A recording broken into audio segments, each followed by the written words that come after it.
আহমদ ইবনে হাম্বল রহমতুল্লাহ আলাইহি জিজ্ঞাসা করছেন, 100 বার যে সময় আল্লাহকে দেখছেন, 99 বার দেখার পরে ওনার মনে প্রশ্ন জাগছেন যে আমি যদি 100 বার পুরা হয় তো আল্লাহকে একটা প্রশ্ন করব। যেদিন 100 বার দেখছেন তো উনি প্রশ্ন করছেন, আল্লাহ আপনার সবচেয়ে বেশি নৈকট্য কোন জিনিস দ্বারা লাভ করা যায়, কাছে হওয়া যায়? তো বলছে আহমদ আল্লাযী খারাজা মিন্নি, আহমদ আমার কালাম। কিন্তু আফসোস আফসোস এই মজমায় কয়জন আছে যে ডেইলি কোরআন তেলাওয়াত করে? আপনি বলবেন আমি তো পারি না। আচ্ছা, আপনি পারেন না, আমার কোনো আপত্তি নাই, কিন্তু কয়জন আছে ডেইলি কোরআনটাকে একবার খুইলা একটু চোখ বুলায়? চোখ না বুলাইলেন এটাও বাদ দিলাম, ডেইলি কোরআনটাকে নিয়ে একবার চুমা দেয়। যুবকরা তো ডেইলি 100 বার চুমা দেয়। 100 বার কি চুমা দেয়? কোরআন শরীফ। ওটা ওরা জানে, আমি বললাম না, খালি ইশারা দিলাম। মোবাইলে টাচ করে খালি চুমা দেয়। জিজ্ঞেস করেন, আরে জিজ্ঞেস করেন। কিন্তু ও তো সারাদিনে একবার কোরআন রে চুমা দেয় না। রাগ হবেন না নারায়ণগঞ্জের মানুষ, আল্লাহ যদি আমাকে আধ্যাত্মিক শক্তি দিত তাহলে আমি এই মহল্লার কোরআনের কান্না দিয়ে শুনায় আপনাদেরকে পাগল বানায় দিতাম। কোরআন আমাদের ঘরে কাঁদতেছে, চিৎকার দিতেছে, চিৎকার। কোরআন আমাদেরকে বদদোয়া দিতেছে, বদদোয়া। বলেন রাগ হয়ে যাবেন? হ্যাঁ, 30,000 টাকার সময় কাঠা কিনছেন, এখন তো কাঠা 50 লাখ টাকা। আপনার তো হিসাবে এত গুণ বেশি সুখী হওয়ার কথা ছিল, কিন্তু বলেন 30,000 টাকা যখন কাঠা ছিল, যতটুকু আপনি সুখী ছিলেন, এখন 50 লাখ 1 কোটি টাকা কাঠা, আপনি অতটুক সুখী?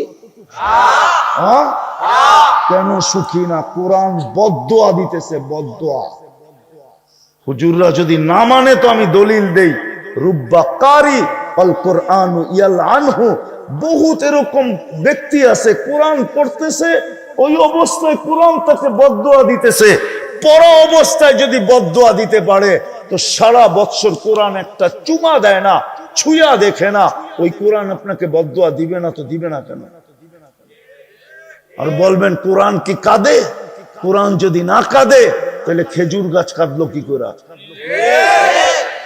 জিজ্ঞেস করেন, খেজুর গাছ কাঁদে না? যে খেজুর গাছে পিঠ লাগায় আল্লাহ রসুল খুতবা দিতেন, মেম্বরে পা রাখতে দেরি, খেজুর গাছ কাঁদতে দেরি করে নাই। তো খেজুর গাছ যদি চিৎকার দিতে পারে, কাঁদতে পারে, তো কোরআন কেন কাঁদবে না? কোরআন তো দিছিলেন আল্লাহর কাছে প্রিয় পাত্র হওয়ার জন্য, রসুলের কাছে প্রিয় পাত্র হওয়ার জন্য। চতুর্থ দেখাইতেছি, শেষ। আল্লাহ আমাদেরকে নিজের ঘর দিছিলেন, ঘর, মসজিদ। এটা আল্লাহর। কার ঘর? কার ঘর? আজ পর্যন্ত দিছেন আপনার ঘর কাউকে উঠে? আল্লাহ তো নিজের ঘর উঠে দিয়ে দিছে আমাদেরকে। কোন উম্মতকে তো দেয় নাই 1.25 লক্ষর ভিতরে, বন্ধুর উম্মতকে তো দিয়া দিছেন। মনে হয় এই কারণে দিছেন যে তোমাদের পরে কোনো উম্মত নাই, তোমাদের পরে কোনো উম্মত নাই, রাখবো তো রাখবো কার জন্য? আমার বন্ধুর পরেও তো কোনো নবী নাই, রাখবো তো রাখবো কার জন্য? ঘর দিয়া দিলাম। আর আল্লাহকে যদি জিজ্ঞাসা করি, ঘর দিয়া দিলেন, আপনি থাকেন কই? আল্লাহ তো কোরআন দিয়া বুঝায়, আনা মা কুমাইনা মা কুনতুম, আমি তো তোমাদের লগেই থাকি, ঘর দিয়ে কি করবো? বলেন আজকে ওই ঘর জুমা ছাড়া ভরে কয়দিন?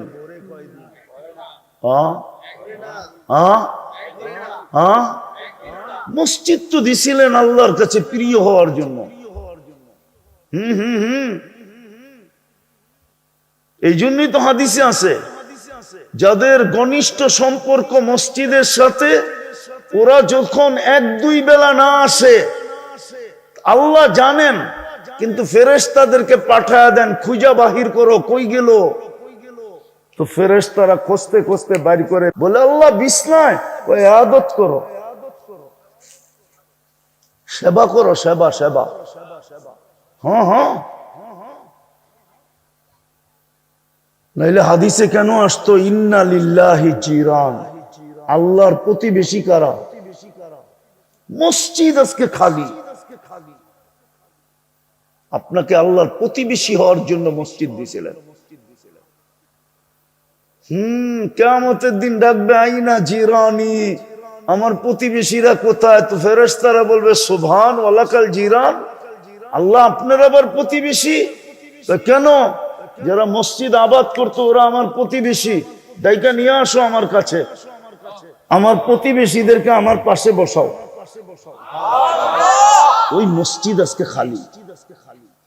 আজকে চিৎকার দিতেছে, চিৎকার, মসজিদ চিৎকার দিতেছে, মুসল্লি কোথায়? 90% মুসলমান নামাজ পড়ে,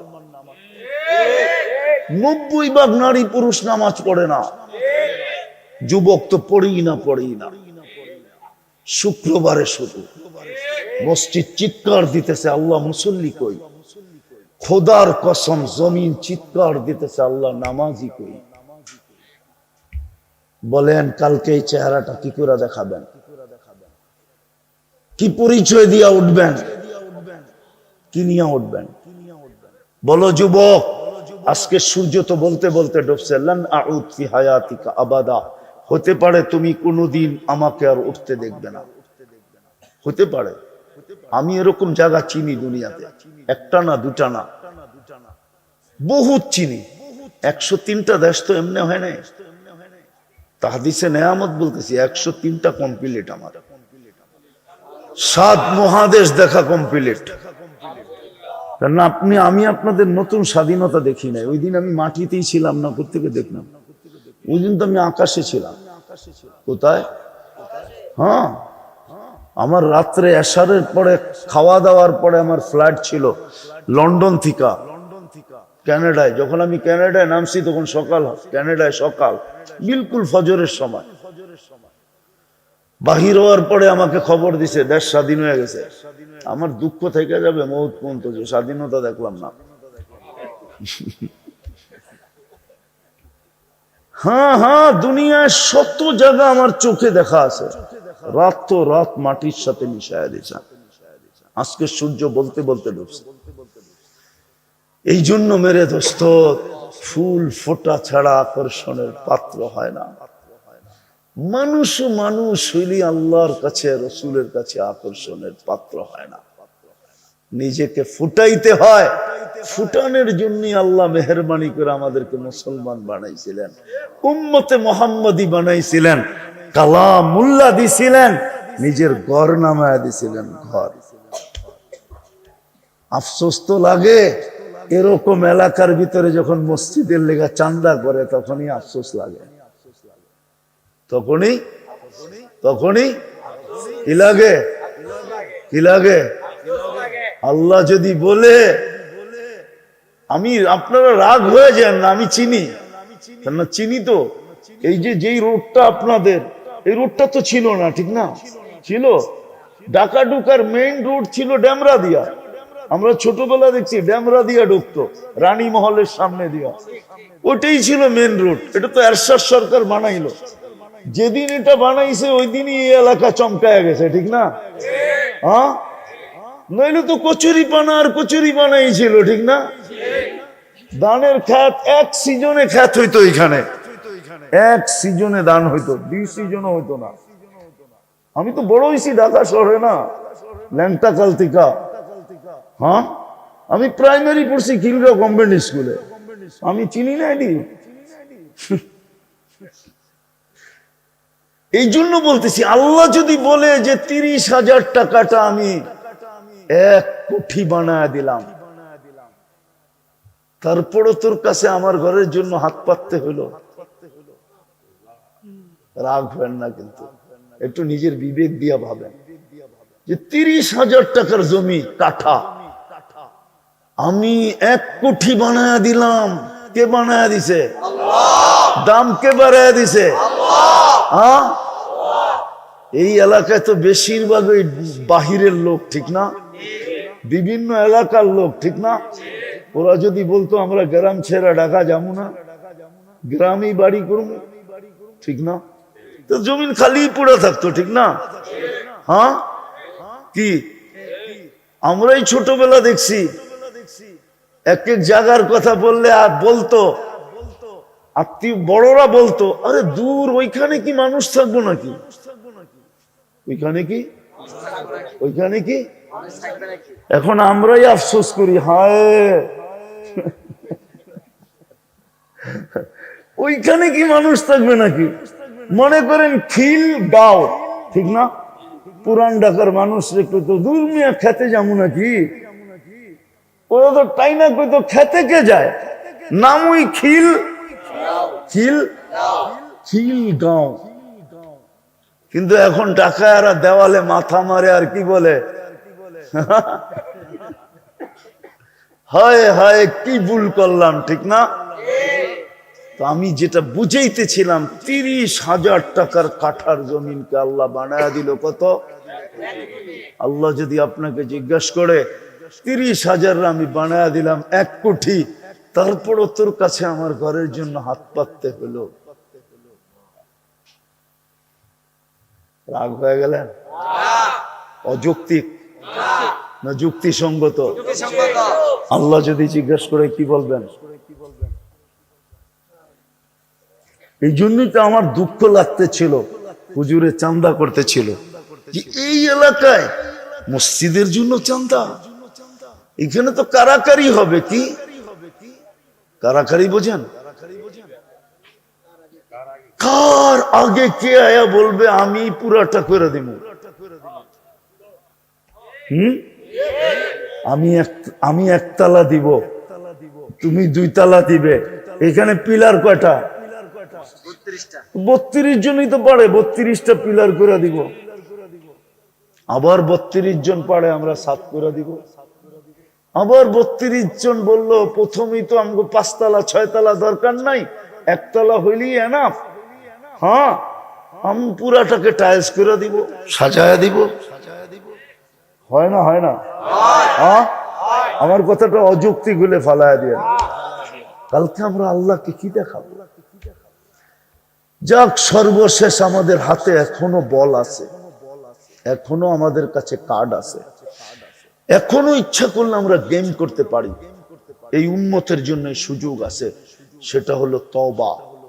সেটা হলো কোন উম্মতকে আল্লাহ এই সুযোগ দেন নাই। কণ্ঠনালীতে রু আসার পূর্ব মুহূর্ত পর্যন্ত আমাদের কাছে সুযোগ আছে। তাও আমাদের নবীজির চোখের পানির কারণে কাঁদতে ছিলেন, তো জিবরিল আলাইহিস সালাম সুসংবাদ নিয়ে আসছেন। আল্লাহ জানে আপনি কেন কাঁদেন, বিদায় সুসংবাদ দিয়া পাঠায়া দিছে আপনার উম্মতের তওবা কণ্ঠনালীতে রু আসার পূর্ব মুহূর্ত পর্যন্ত আল্লাহ কবুল করবেন। তো কান্নার ভিতরে হাইসা দিয়া বলছেন, ইদানিয়া জিবরিল, ইদানিয়া জিবরিল, ইদানিয়া জিবরিল। তাইলে জিবরিল আমার উম্মত বেঁচে যাবে। হায় হায়, চলেন আজকে মনের থেকে আল্লাহর কাছে তওবা করি। করবেন? কে কে করবেন দেখি? পাক্কা? তাইলে বলেন আল্লাহ অতীত থেকে তওবা করলাম। বাস এতটুক বলেন, আল্লাহ অতীত থেকে তওবা করলাম। নামান আল্লাহ এখন প্রথম আকাশে, আল্লাহ এখন প্রথম আকাশে। কোথায়? ডাকতেছে, কে মাপ চাবি? আমি মাফ করে দিব। 3টা অভ্যাস করেন আজকের থেকে, পারবেন? ডেলি 2 বেলা তওবা করেন।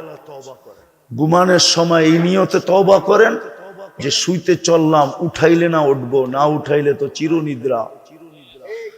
সকালবেলা উঠাই এই নিয়তে তওবা করেন যে আজকে সূর্য ডুবতে দেখতেও পারি, নাও দেখতে পারি।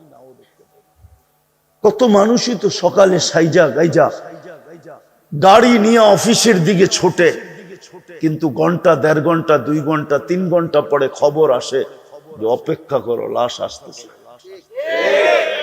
বিশেষ করে যুবকদের পায়ে হাত দিয়া বলবো, ডেলি 2 বেলা তওবা করো। সারাদিন কি করো না করো এটা আমার বিষয় না, কিন্তু 2 বেলা তওবা করো। দ্বিতীয়, আজকের থেকে ডেলি কোরআনটাকে নিয়ে একটা চুমা দেন, পড়েন না আপনি, চুমা দিয়ে রেখে দেন, মহব্বতে একটা চুমা দেন, পারবেন? হ্যাঁ, ওয়াদা যে এটা কোনোদিন মিস হবে না। আপনি দেখেন না কোরআন আপনাকে কি দেয়, দেখেন, শুধু চুমা দিয়া রেখা দিবে। এই উম্মতের সাথে তো আল্লাহর ইয়ারি ছিল, দোস্তি ছিল এতটুকু। আল্লাহ জানতেন 90% উম্মত কোরআন পড়তে পারবে না, কিন্তু আল্লাহ সইতে, আল্লাহ মানতে ছিলেন না যে কোরআন পড়তে পারবে না, ঠিক আছে, কোরআনের খতমের ছোয়াব ছাড়া আমার কাছে চলে আসবে বন্ধুর উম্মত, এটা হয়তো হয় কি কইরা, যাদেরকে আমি এত ভালোবাসলাম, এটা হয়তো হয় কি কইরা। তখন আল্লাহ সূরা ইখলাস নাযিল করছেন, সবচেয়ে ছোট, সবচেয়ে সহজ। একবার পড়বে 10 পারা, দুইবার পড়বে 20 পারা, তিনবার পড়বে 30 পারা। কিন্তু আফসোস তো এইখানে একজনও তো নাই ডেলি এই নিয়তে যে আজকে আমার আমল নামায় কোরআন পড়তে পারি না, তাতে কি আসে আর যায়, কোরআনের খতমের সোয়াব আজকে আমার আমল নামায় 1 খতমের সোয়াব লেখা হোক, এটা ভাইবা 3 বার সূরা ইখলাস পড়ে ডেলি, এরকম কজন এখানে পাওয়া যাবে? 2-4 জন পাওয়া, 2-4-10 জন পাওয়া যাবে। আগে বোঝেন, পড়ি আমি, কিন্তু উচিত ছিল 365 দিন পড়া, যাতে বৎসরের শেষে আমার আমল নামায় 365 খতম কোরআনের সোয়াব আসুক। এটা কিন্তু ভালোবাসার বিকাশ। এই জন্য আমি বলতেছি, আপনি পড়েন আর না পড়েন, একটা চুমা দেন, চুমা, নাইলে কোরআনের কান্না বন্ধ হবে না, কোরআনের কান্না বন্ধ হবে না, কোরআনের বদদোয়া বন্ধ হবে না। যার কারণে আমাদের ঘরে সব আছে, গাড়ি বাড়ি সব আছে, প্রসাধনী সব আছে, সুখের সমস্ত আসবাব আছে, কিন্তু তারপরও নিজের মাথায় নিজে পিস্তল রেখা গুলি করতেছে না, করে নাই? চিনেন আপনারে? আমার চেয়ে বেশি আপনারা চিনেন না। আমি চিনি ওর ছেলে অস্ট্রেলিয়ায় কোথায় থাকে, স্ত্রী কোথায় থাকে, মেয়ের জামাইকে কোথায় থাকে, আমি চিনি, বড় কাছের থেকে চিনতাম। কোনো জিনিসের অভাব ছিল না, কিন্তু সুখ ছিল না, চিত্তে সুখ ছিল না। দিবেন কোরআনকে আজকের থেকে চুমা? ওয়াদা? পাক্কা? সর্বশেষ আজকের থেকে মসজিদ ভরা দিব, পারবেন? আমি আপনাদেরকে বদদোয়া দিতেছি না, দুনিয়া দেখা বলতেছি। হইতে পারে আপনিও থাকবেন, আমিও থাকবো, মসজিদ থাকবে, হতে পারে আপনার আমার বাড়ি মাটিতে মিশা যাবে। বলবেন এটা কি কইরা? প্রথম সুনামির 3.5 মাস পরে আমি গেছি, যেখানে ইন্দোনেশিয়ায় সুনামি আসছিল। ঢাকার থেকে আমার ফ্লাইট ছিল 8.5 ঘন্টা। আমি এই 2 চোখে 350 কিলোমিটার দেখছি, একটা বাড়িও দাঁড়ানো ছিল না। কিন্তু আল্লাহর কুদরত, একটা মসজিদও একটা সুতার দাগ ছিল না। আমি দেখা বলতেছি, 350 কিলোমিটার আমার এই 2 চোখে দেখছি। আমি ইন্দোনেশিয়া 8 বার গেছি, 8 বার। কয়বার? এই জন্য বলতেছি, ওইখানে যে আমার মনে উঠছে যে হায়, বাড়িগুলা তো মাটির সাথে মিশা গেল, মসজিদ তো দাঁড়ায় আছে, মানুষগুলো তো ঠিক আছে, মনে হয় মসজিদের চিৎকার লেগে গেছে। সুন্দর সুন্দর মসজিদ ইন্দোনেশিয়া, কিন্তু খালি ছিল। এরকম না হয় যে আমরাও থাকি, মসজিদও থাকলো, কিন্তু বাড়িগুলা মাটির সাথে মিশা গেল। আল্লাহ পারে, আল্লাহ পারে, আল্লাহ পারে, আল্লাহ ওই ঝটকা দিতে পারে। এই জন্য মসজিদ বড়া দেন, দিবেন তো? সর্বশেষ কয়টা পিলার জানি? একটা পিলারে খরচ কত? একটা পিলারে খরচ কি কয়?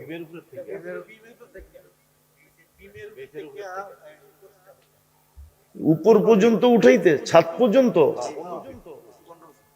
মাত্র 25,000। কি কয়? আসেন কেউ যে আমি মা বাবার নামে একটা পিলার করে দিলাম, দেখি হিম্মত লাগান তো, 25 জন দাঁড়ান তো, যে ওই যে দেখছেন একজন আছে, এক পিলার করে দিবে, আর 24 জন দরকার।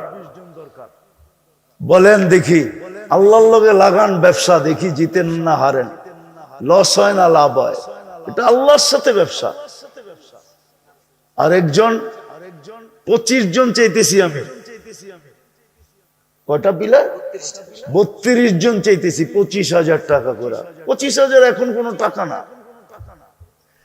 আপনি দায়িত্ব নেন, আমার কথাটা বোঝেন, আপনি দায়িত্ব নেন যে একটা পিলার আমি কমপ্লিট করে দিব, আমি কোত্থেকে আনবো, বন্ধু বান্ধব আত্মীয় স্বজন পাড়া প্রতিবেশীর থেকে আমি কালেকশন করব, আর পিলারটা আমি কমপ্লিট করে দিব। আপনি দায়িত্ব নেন, ডাইরেক্ট দিলেন না। আপনি 2-4 জনকে বললে হয়ে যাবে, দিয়া দিবে 25,000, 5 জনকে বললে 5,000 করে 25। এরকম দায়িত্ব কয়জনে নিতে পারেন দেখি, যে আমি একটা পিলারের দায়িত্ব নিলাম? বলেন। ওই যে মাশাআল্লাহ, আরে 32 জন হাত উঠায় ফেলেন না, আপনি দায়িত্ব নিলেন। দায়িত্ব বোঝেন নাই? আপনার ভাই ব্রাদার বিদেশে আছে, দেশে আছে, বন্ধু বান্ধব আছে, আপনি দায়িত্ব নিয়ে নেন। এটা তো ইচ্ছা করলে একটা ইয়াং ছেলেও নিতে পারে। দায়িত্ব নেন, আপনি পারবেন? আর দায়িত্ব নিতে কে কে পারবেন দেখি, যে একটা পিলার আমি কমপ্লিট করে দিব আমার দায়িত্বে।